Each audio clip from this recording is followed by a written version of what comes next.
네, 반갑습니다, 여러분. 오늘은 여러분들과 소화계에 대해서 이야기를 해보려고 해요. 자, 소화계는 우리 양분을 소화하고 흡수하는 작용을 하는 곳이 바로 소화계죠. 그래서 소화하는 그 작용이 어떤 작용이며 어떤 과정을 통해서 분해되고 그 다음에 흡수되는지 이야기를 한번 해보도록 하겠습니다. 자, 소화란 무엇이냐? 우리가 음식물을 먹게 되는 거죠. 그렇게 음식물을 먹었을 때 음식물의 덩어리가 너무나 커서 내 몸 안쪽으로는 들어갈 수가 없어요.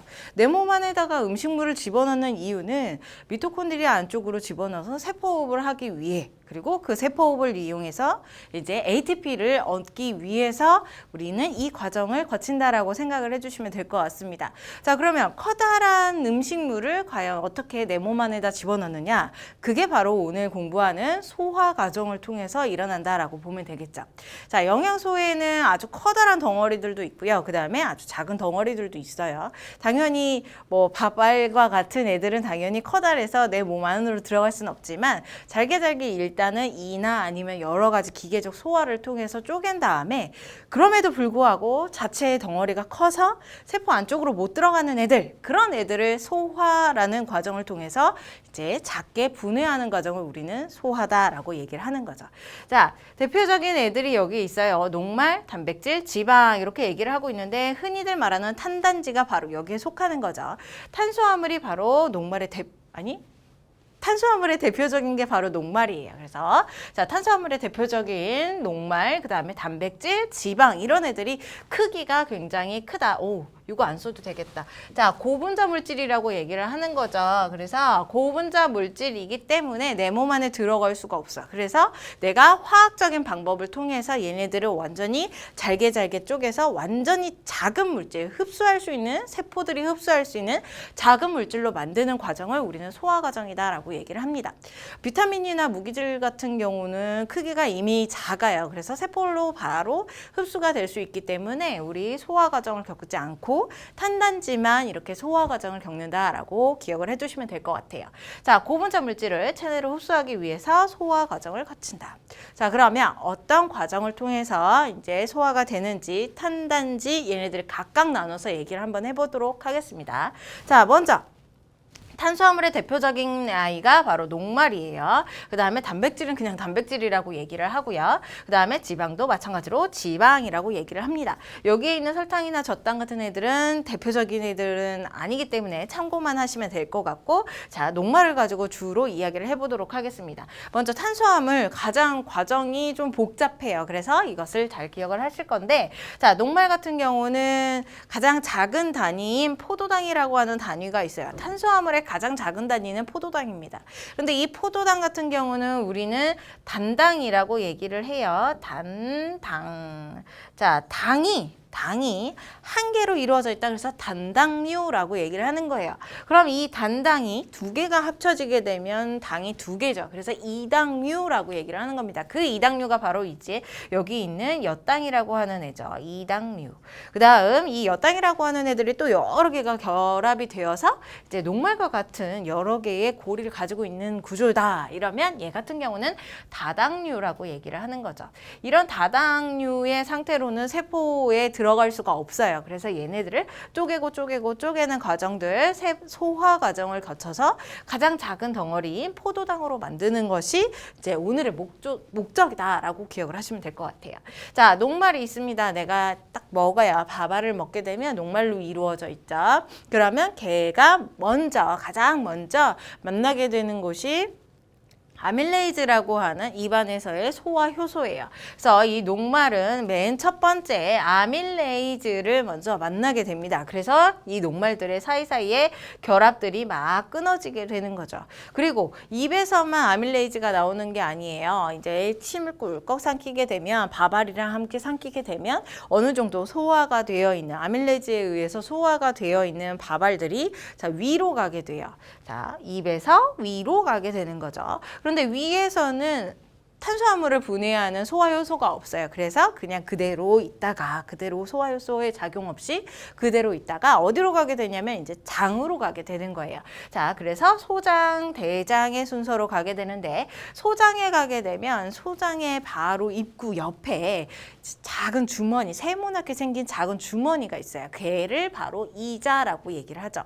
그 이자에서는 우리 탄단지 얘네들을 모두 분해할 수 있는 소화효소들이 나오게 됩니다. 그 중에서 탄수화물에 대한 소화효소가 누구냐면 자, 아밀레이즈라고 하는 애가 또다시 나오게 되는 거예요. 아밀레이즈는 입에서도 나오고 그 다음에 이자에서도 나온다. 그럼 이 이자에서 나와서 바로 이자에서 소화가 일어나느냐? 그건 아니고 밥알은 입에서 위로 갔다가 소장으로 내려가게 되고 이제 이자에서 나온 아밀레이즈가 소장에 합쳐져서 다시 한번 입에서 분해되지 못했던 녹말들을 분해하여서 가장 작지 않죠? 두 개의 당이 이당류인 엿당의 상태로 분해하게 되는 거죠. 아밀레이즈의 두 번의 작용을 통해서 녹말이 이제 엿당으로 분해가 됐어요. 어디서? 소장에서.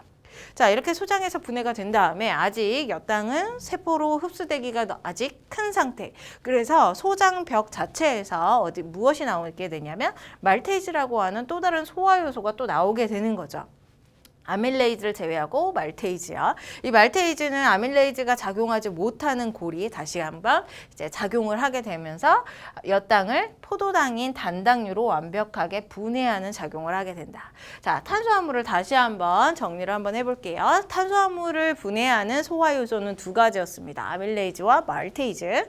아밀레이즈는 어디서? 잎과 이자액에서 나와서 이제 녹말을 엿당으로 분해하고 그 다음 자, 말테이즈요. 말테이즈 같은 경우는 소장벽에서 나온다고 얘기를 했죠. 그래서 소장에 분해되어 있던 엿당을 이제 최종적인 포도당으로 분해하는 작용을 바로 이렇게 탄수화물의 소화작용이다라고 얘기를 해줄 수가 있습니다.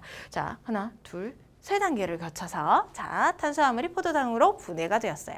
자, 그러면 단백질로 한번 가볼게요. 단백질은 소고기가 대표적이죠. 자, 소고기를 먹었습니다. 그런데 입안에서는 단백질의 분해가 없어요. 입안에서는 소화효소가 오로지 아밀레이즈만 나오기 때문에 지금 우리 탄수화물만 분해가 되고 이제 입안에서는 분해되지 않고 그대로 꿀꺽 삼켜서 어디로 가게 되냐면 입 다음이 위예요. 자, 위로 가게 되면은 이제 위 벽에서부터 펩신이라고 하는 소화효소가 나오게 되는 거죠. 펩신. 그 다음 자, 여기는 또 하나 도와주는 애가 있는데 자, HCl 염산이에요. 묽은 염산. 자, 위는 만약에 막 오랫동안 굶게 되면 속이 쓰리죠. 자, 속이 쓰리는 이유는 HCl이라고 하는 묽은 염산이 나와서 위벽을 갉아먹기 때문이에요. 녹이기 때문이에요. 그래서 자, 이런 HCl이라고 하는 이 묽은 염산은 펩신이 활성화될 수 있게 도와주는 역할을 하게 됩니다. 그래서 펩신이 활성화되어서 위에서 무슨 작용을 하느냐? 입에서 그대로 통과했던 단백질을 분해하기 시작하는 거죠. 자, 단백질은요, 아미노산이 아주 많이 연결되어 있는 복합 고분자 물질이에요. 그런데 이런 고분자 물질에 펩신이 작용을 하면서 자신이 작용할 수 있는 고리마다 막 끊어내기 시작을 하죠.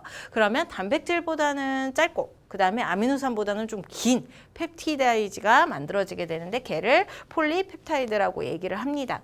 자, 폴리라고 하는 것은 여러 개라고 하는 화학적 뜻을 가지고 있어요. 그래서 펩타이드가 아미노산 여러 개의 고리로 이루어진 아이가 폴리펩타이드다라고 볼 수가 있고요. 자, 단백질이 폴리펩타이드가 됐습니다. 조금은 끊어졌다는 거예요. 펩신에 의해서. 자, 그러면 펩신에 의해서 좀 끊어진 폴리펩타이드가 위에서 이제 소장으로 내려가겠죠. 그럼 소장에 내려가게 되면 소장 옆에 붙어있던 이자에서 다시 소화효소가 나와서 얘를 녹여주게 돼요. 걔가 누구냐면 트립신이라고 하는 애죠. 트립신. 자, 이 트립신이라고 하는 소화효소가 나와서 소장에 있는 폴리펩타이드를 누구로 만들어줄 거냐면 여기는 안 써있는데 자, 디펩타이드나 아니면 우리 트리펩타이드라고 하는 물질로 만들어주게 돼요. 디펩타이드나 트리펩타이드 같은 경우는 아미노산 덩어리가 2개 아니면 3개가 연결되어 있는 애를 이제 우리는 디펩타이드 아니면 트리펩타이드라고 얘기를 하는 겁니다. 자, 그렇게 중간 물질로 여기 그림에서는 2알갱이 혹은 3알갱이로 나눠져 있죠. 그래서 이런 펩타이드들로 이제 트립신이 녹여주고, 그럼 아직 한 덩어리가 되지 않았잖아. 한 알갱이가 되지 않았죠. 그러면 그 한 알갱이를 위해서 어디서 소화효소가 나오냐면 소장에서 소화효소가 나오는 거죠. 소장에서 우리 펩티데이즈라고 하는 소화효소가 나오게 되면서 우리 아미노산으로 최종적으로 분해하는 과정들이 여기에서 일어나게 되는 거죠. 자, 단백질을 다시 한번 정리를 해볼게요. 자, 먹었어요. 입에서는 소화 안 되고 위에서 소화가 되죠. 걔가 누구냐면 펩신이라고 하는 소화효소. 자, 펩신이 단백질을 폴리로 분해를 했습니다. 그러면 얘가 다시 소장으로 가게 되는데 소장에서는 이자액이 나오죠. 트립신이라고 하는 소화효소를 가지고 있어요. 그래서 트립신이 작용을 해서 폴리가 D, 2알갱이나 아니면 트리, 3알갱이로 분해를 해주죠. 자, 그러면 그 소장에서 그대로 있느냐? 아니, 조금 더 소화를 해야 되는데 걔가 누구냐면 펩티데이즈라고 하는 소화효소죠. 펩티데이즈 소화효소가 작용을 하게 되면서 D나 트리가 한 알갱이의 아미노산, 최종적인 아미노산으로 딱 분해를 시켜주게 된다. 이렇게 정리를 해주시면 될 것 같아요. 위, 소장에서 최종적으로 분해가 되었습니다. 소화가 이루어졌어요. 자, 가장 간단한 게 이제 지방이에요. 지방 같은 경우는 글리세리드 하나랑 그 다음에 지방산 3가닥으로 이루어져 있어요. 그래서 얘네들이 다 분해가 되면 소화가 되는 거예요. 자, 일단 먹었어요. 기름덩어리를 먹었는데 입에서는 소화효소가 아밀레이즈밖에 안 나오니까 안 돼요. 소화가 안 돼요. 자, 위로 가요. 자, 위로 가게 되면은 이제 펩신이라고 하는 소화효소만 나오게 됩니다. 그래서 단백질 소화만 일어나기 때문에 여기서도 소화가 안 돼요. 입과 위에서는 그대로 통과를 한 다음에 소장으로 가게 되죠. 소장으로 가게 되면은 이제 천하무적인 이자가 있어요. 그래서 이자에서 이자액이 나오게 되면서 이제 이자액엔 누가 있냐면 소화효소인 라이페이즈라고 하는 효소가 들어가 있죠. 이 라이페이즈가 유일한 지방 소화효소다라고 볼 수가 있습니다. 이 라이페이즈가 지방을 분해하는데 얘 혼자서만 할 수가 있어요. 다른 소화효소들은 모두 다 지방을 분해할 수 있는 소화효소들이 아무도 없단 말이죠. 그래서 이 라이페이즈를 도와주는 애가 누구냐면 쓸개즙이라고 하는 애가 또 나와요. 쓸개즙 같은 경우는 간에서 만들어지고 생산되죠. 그리고 쓸개즙이라고 불리는 이유는 쓸개에서 저장되었다가 분비되기 때문이에요. 이제 간 옆에 쬐끄맣게 붙어있는 애가 쓸개라고 볼 수가 있는데, 자, 간에서 일단 쓸개즙이 만들어진 다음에 이제 쓸개로 가서 저장이 되어 있다가 지방이 오게 되면 거기서 분비를 해서 소장에서 라이페이즈와 함께 도와서 분해를 하게 되는 거죠. 자, 쓸개즙의 대표적인 효과는 무엇이냐면 지방을 유화시킨다라고 해요. 지방 덩어리가 있었습니다. 여기 그림에서도 글리세린 한 분자와 지방산 3가닥이 지금 이 위쪽의 그림에서는 4덩어리가 뭉쳐져 있는 그림으로 그려져 있어요. 얘네들이 다 뭉쳐져 있게 되면 라이페이즈가 작용을 할 때에 조금 효과적으로 작용할 수가 없단 말이죠. 그래서 표면적을 넓혀주기 위해서 얘네들 사이사이를 다 끊어주는 거예요. 그것을 지방 유화라고 얘기하는 것이고 이 중간 단계에 그림이 표현이 되어 있는 거예요. 자, 이렇게 유화를 시킨 다음에 여기에 라이페이즈 소화 효소가 작용을 하게 되면 이제 얘네들을 화학적 분해를 하기 시작해서 결과적으로는 이제 글리세리드와 지방산이라고 하는데 요즘 이제 조금 교과서에서는 바뀌게 되었죠. 자, 모노글리세리드라고 합니다. 모노글리세리드. 자, 모노글리세리드 뭐냐면 글리세롤 한 분자에다가 지방산 1가닥이 붙어 있는 상태, 그 상태로 분해를 시켜요. 그 다음에 지방산이 3가닥이라고 했는데 지금 글리세롤에 하나가 붙어 있는 거죠. 그러니까 지방산이 2가닥 이렇게 모노글리세리드랑 그 다음에 지방산 2가닥으로 분해를 시키는 게 바로 라이페이즈다라고 볼 수가 있습니다. 자, 여기에 우리 지방 다시 한번 정리를 하고 조금 더 추가적으로 얘기를 해볼게요. 자, 지방의 소화 같은 경우는 입이나 위에서 일어나지 않고 오로지 소장에서만 일어난다. 그런데 얘 같은 경우는 오로지 이제 이자액에서부터 나오는 이 라이페이즈라고 하는 소화 효소에 의해서만 분해가 되는데 모노글리세리드랑 지방산 2가닥으로 분해가 되어서 소화가 맞춰진다. 이렇게 얘기를 했죠. 자, 자, 추가적으로 조금 더 얘기를 한번 해볼게요. 색깔을 바꿔서. 자, 지방을 먼저 얘기를 한번 해보면 지방에서 쓸개즙을 얘기를 했습니다. 자, 얘 같은 경우는 소화 효소가 아니에요. 자, 얘는 효소가 아니에요. 효소는 완전히 물질 대사를 하게 됨으로써 화학적 반응을 통해서 새로운 물질을 만드는 과정인데 얘 같은 경우는 그냥 덩어리를 잘라주는 그런 기계적 소화만 도와주기 때문에 소화 효소가 아니다라는 거 기억하시고요. 자, 지금까지 얘기했던 애들은 다 소화 효소예요. 아밀레이즈라던가 아니면 말테이즈, 그 다음에 단백질에서 펩신, 트립신, 펩티데이즈 얘네들 모두 다 소화 효소고요. 그 다음에 지방의 라이페이즈 얘네들 소화 효소입니다. 탄수화물에선 2개의 소화효소가 사용됐고 단백질에선 3개의 소화효소 사용됐고요. 지방에선 하나의 소화효소가 사용이 됐죠. 자, 가장 먼저 소화가 시작되는 곳은 입이에요. 누구냐면 탄수화물에 의해서 일어나는 것이고, 그 다음에 단백질은 가장 먼저 어디에서 일어나냐면 위에서 일어난다. 그 다음 가장 나중에 소화가 시작되는 것은 지방이 되겠고, 지방은 소장에서 시작이 되죠. 그리고 그 소장에서 시작되자마자 그냥 끝난다라고 보면 될 것 같아요. 자, 또 중요한 애가 누구냐면 이자액이에요. 자, 이자액 같은 경우는 소장이나 입, 위 얘네들은 소화효소를 분비하는 애들이 3개의 영양소, 탄단지 얘네들을 모두 분해하는 효소들이 다 나오진 않아요. 그런데 오로지 자, 이 이자액에서만 3대 영양소를 분해하는 효소들이 다 나오죠. 자, 먼저 탄수화물 같은 경우는 아밀레이즈가 나오게 되고요. 그 다음에 단백질 같은 경우는 트립신이 나오게 됩니다. 그 다음 지방 같은 경우는 라이페이즈가 나오게 되죠. 3개의 영양소를 모두 다 분해하는 소화효소들이 다 이자액에서 나온다는 거 기억하시면 될 것 같아요. 자, 이것이 되게 복잡해 보이지만 여러분들이 이제 탄수화물, 단백질, 지방 혹은 녹말, 단백질, 지방 이렇게 나누어 가지고 각각 어느 곳에서 소화가 이루어지는지 그리고 어떤 소화효소에 의해서 이루어지는지를 다 한번 정리를 해보면 이 소화 과정은 마스터를 쉽게 할 수 있을 것이다 라고 얘기를 해줄 수가 있어요. 자, 이렇게 소화가 됐죠. 우리 녹말 같은 경우는 포도당으로요. 자, 단백질 같은 경우는 펜을 바꿔서 자, 탄수화물 같은 경우는 포도당, 녹말은 포도당. 자, 단백질은 아미노산, 그 다음에 지방은 모노글리세리드랑 지방산으로 분해가 각각 됐어요. 이렇게 마지막으로 분해된 애들은 이제 세포 안쪽으로 흡수가 될 수가 있어요. 그래서 그 흡수되는 과정을 한번 얘기를 해보겠습니다. 자, 보게 되면 영양소의 소화와 흡수 이동. 입니다. 자, 수용성 영양소랑 그 다음에 지용성으로 나눌 수가 있습니다. 자, 수용성 같은 경우는 물에 잘 녹는 애들을 수용성, 이제 물에 친한 애들, 그런 애들.